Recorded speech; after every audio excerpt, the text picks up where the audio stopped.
اعوذ باللہ من الشیطان الرجیم بسم اللہ الرحمن الرحیم۔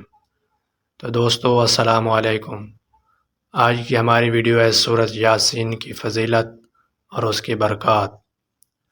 حضرت عطا بن ابی ریاتابی رحمۃ اللہ علیہ کہتے ہیں، مجھے یہ حدیث پہنچی ہے کہ حضور اکرم صلی اللہ علیہ وآلہ وسلم نے فرمایا، جو شخص دن کے شروع حصہ میں سورہ یاسین پڑھتا ہے اس کی دینی و دنیاوی حاجات پوری کر دی جاتی ہیں۔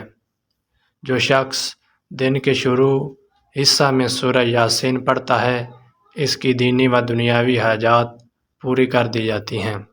حضرت موکل بن یسار مزنی رضی اللہ تعالیٰ عنہ سے روایت ہے کہ نبی اکرم صلی اللہ علیہ وآلہ وسلم نے فرمایا، جو شخص محض اللہ کی رضا اور خوشنودی کی غرض سے سورہ یاسین پڑھتا ہے اس کے سابقہ گناہ بخش دیے جاتے ہیں۔